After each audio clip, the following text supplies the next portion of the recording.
ನಿಖರವಾಗಿ ಹಾಗೂ ನೈಜ ಸುದ್ದಿಗಳಿಗಾಗಿ ವೀಕ್ಷಿಸಿ ಸತ್ಯ ಸುದ್ದಿ.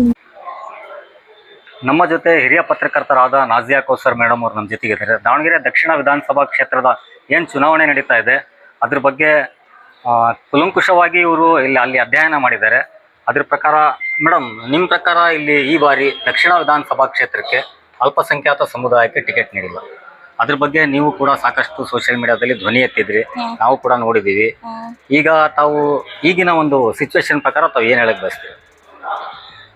ಕಾಂಗ್ರೆಸ್ ಪಕ್ಷದಿಂದ ಅಲ್ಪಸಂಖ್ಯಾತರಿಗೆ ಟಿಕೆಟ್ ಕೊಟ್ಟಿಲ್ಲ ಅನ್ನೋದ್ರ ಬಗ್ಗೆ ಎಲ್ಲ ಸಮುದಾಯದವರು ಧ್ವನಿ ಎತ್ತಿದ್ದು ನಿಜ.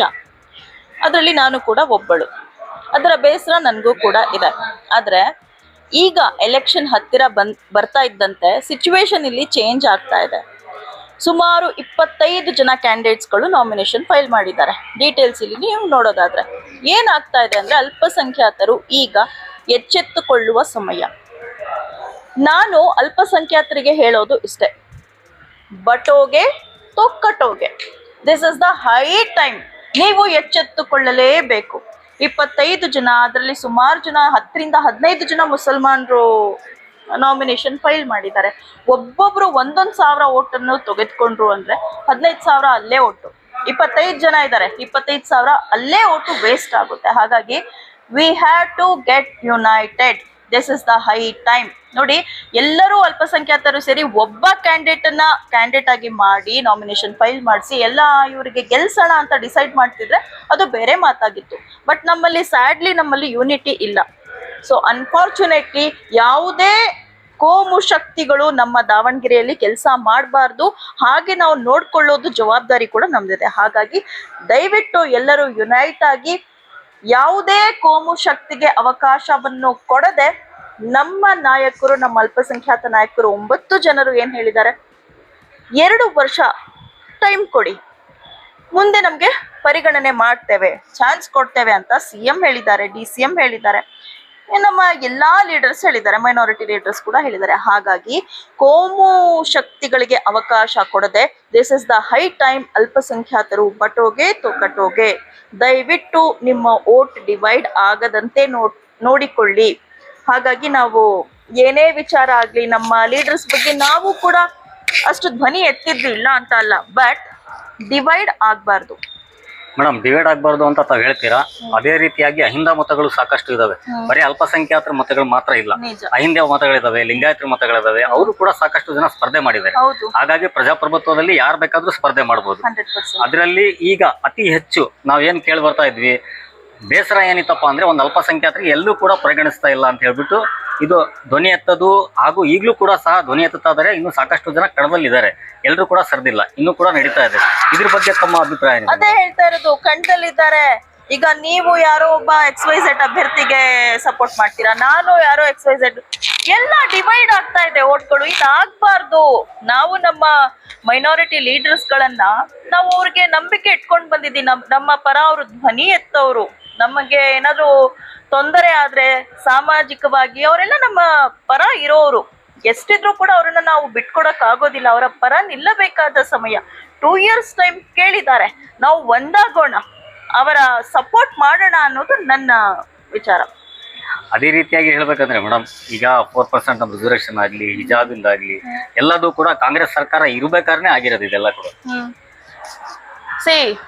ಆಗಿದೆ, ಇಲ್ಲ ಅಂತ ಹೇಳ್ತಾ ಇಲ್ಲ. ಬಟ್ ಈಗ ಹೇಳ್ತಾ ಇದ್ರಲ್ಲ, ಸ್ವತಃ CM ಹೇಳಿದ್ರು, DCM ಹೇಳಿದ್ರು, ನಮ್ಮ ಮೈನಾರಿಟಿ ಲೀಡರ್ಸ್ ಹೇಳಿದ್ರು, ಏನೇ ವಿಚಾರ ಇರ್ಲಿ, ಹಿಜಾಬ್, ಹಲಾಲ್, ಹರಾಮ್, ಅದೇನೇ what ever it may be, ನಾವು ಒಂದು ವೇಳೆ ದಾವಣಗೆರೆ ದಕ್ಷಿಣದಂತಹ ಕ್ಷೇತ್ರಕ್ಕೆ ಕೋಮು ಶಕ್ತಿಗಳು ಬಂದು ಬಿಟ್ರೆ ನನಗೆ ಇಮ್ಯಾಜಿನ್ ಮಾಡ್ಕೊಳ್ಳಿಕ್ಕೂ ಕೂಡ ಅದು ಸಾಧ್ಯ ಆಗೋದಿಲ್ಲ. ಅದು ಆಗ್ಬಾರ್ದು ಯಾವುದೇ ಕಾರಣಕ್ಕೂ.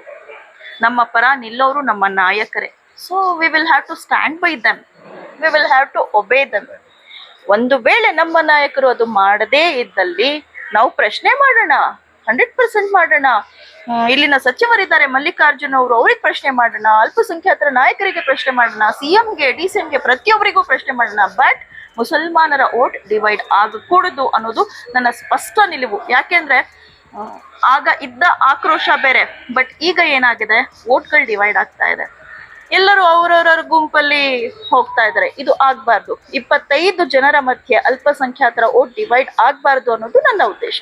ಅದೇ ರೀತಿಯಾಗಿ ಎಲ್ರಿಗೂ ಅಲ್ಪಸಂಖ್ಯಾತರಿಗೆ ಸೇರಿಸಿ ಒಬ್ರಿಗೆ ಯಾರ್ದಾರ ಅಭ್ಯರ್ಥಿಗೆ ಬೆಂಬಲ ನೀಡಬಹುದಿತ್ತಲ್ಲ. ನಮ್ಮಲ್ಲಿ ಯೂನಿಟಿ ಇಲ್ವಲ್ಲ ಸ್ಯಾಡ್ಲಿ, ಇದು ಕಹಿ ಸತ್ಯ. ಒಂದು ವೇಳೆ ನಮ್ಮಲ್ಲಿ ಯೂನಿಟಿ ಇರ್ತಿದ್ರೆ ಎಲ್ಲರೂ ಸುಮಾರು 90,000 ಅಲ್ಪಸಂಖ್ಯಾತರು ಅಂದ್ರೆ it is not a small thing. ಎಲ್ಲರೂ ಸೇರಿ ಒಬ್ಬ ಅಭ್ಯರ್ಥಿಯನ್ನ ಕಂಟೆಸ್ಟ್ ಮಾಡಿಸಿ ನಾವು ಕಂಪ್ಲೀಟ್ಲಿ ಅವರಿಗೆ ಸಪೋರ್ಟ್ ಮಾಡ್ಬೋದಿತ್ತು. ಬಟ್ ನಮಗೆ ಯೂನಿಟಿ ಇಲ್ಲ, ನಮ್ಮಲ್ಲಿ ಹಲವಾರು ಗುಂಪು, ಹಾಗಾಗಿ ಈ 25 ನಾಮಿನೇಷನ್ಸ್ ಏನಿದೆಯಲ್ಲ ಹಾಗಾಗಿ ಆಗಿರೋದು.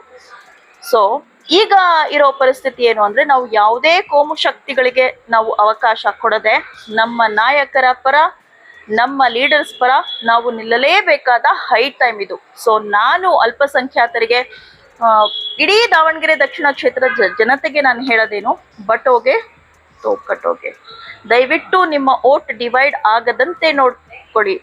ಆಮೇಲೆ ನಾವು ಎಲೆಕ್ಷನ್ ಬಾಯ್ಕಾಟ್ ಮಾಡ್ಬಿಡ್ತೀವಿ, ನಾವು ಓಟೇ ಮಾಡಲ್ಲ, ಎಲೆಕ್ಷನ್ ಹಾಲಿಡೇ, ಟ್ರಿಪ್ ಹೋಗೋಣ. ನೋ, ನೀವು ಒಂದು ಓಟಿಂದ ಗೆಲ್ಲಿಸಬಹುದು, ಒಂದು ಓಟಿಂದ ಸೋಲಿಸಬಹುದು. ಹಾಗಾಗಿ ದಯವಿಟ್ಟು ಮತದಾನ ಮಾಡಿ, ಬಟ್ ಮೇಕ್ ಶೋರ್ ನಿಮ್ಮ ಓಟ್ ಡಿವೈಡ್ ಆಗ್ತಿಲ್ಲ ಅಂತ. ನೀವು ಹೇಳೋ ಪ್ರಕಾರ ಅಲ್ಪಸಂಖ್ಯಾತರಲ್ಲಿ ಲೀಡರ್ಶಿಪ್ಪಿನ ಕೊರತೆ ಇದೆ ಅಂತ ಎದ್ದು ಕಾಣ್ತಾ ಇದೆ ತಾವು ಹೇಳೋ ಪ್ರಕಾರ. ಇದೇನೋ ಸ್ವಲ್ಪ ಮಿಸ್ಅಂಡರ್ಸ್ಟ್ಯಾಂಡಿಂಗ್ಸ್ ಇರುತ್ತೆ, ಬಟ್ ಲೀಡರ್ಶಿಪ್ನ ಕೊರತೆ ಇದೆ ಅಂತ ನನ್ಗೇನು ಅನ್ಸೋದಿಲ್ಲ. ಇರುತ್ತೆ, ಅಪ್ಸ್ ಅಂಡ್ ಡೌನ್ಸ್ ಇದ್ದೇ ಇರುತ್ತೆ ಎಲ್ಲ ಕಡೆ. ಬಟ್ ಅಟ್ ದ ಎಂಡ್ ಅವರೆಲ್ಲ ನಮ್ಮ ನಾಯಕರು. ಸಲೀಂ ಅಹಮದ್ ಸರ್ ಇರ್ಬೋದು, Rizwan Arshad sir, Bilkis Bano madam, Zameer Ahmed sir, ಎಲ್ಲರೂ ಕೂಡ ನಮ್ಮವರೇ, ನಮ್ಮ ಲೀಡರ್ಸೇ. ನೀವು ನಾವು ಮಾತಾಡ್ತೀವಿ ಅಷ್ಟೇ, ಬಟ್ ಅವರೆಲ್ಲ ಒಂದು ಕಡೆ ಸೇರಿದ್ರೆ ಖುಷಿಯಾಗಿ ಊಟ ಮಾಡ್ತಾರೆ, ಮಾತಾಡ್ತಾರೆ, ಕೆಲಸ ಮಾಡ್ತಾರೆ ಹಾಗೆ. ಸೊ ಅದೆಲ್ಲ ಏನಿಲ್ಲ. Thank you madam. ಇದಾಗಿತ್ತು ನಮ್ಮ ಹಿರಿಯ ಪತ್ರಕರ್ತರಾದ ನಾಜಿಯಾ ಸರ್ ಅವರ ಮಾತು. ನಮಸ್ಕಾರ.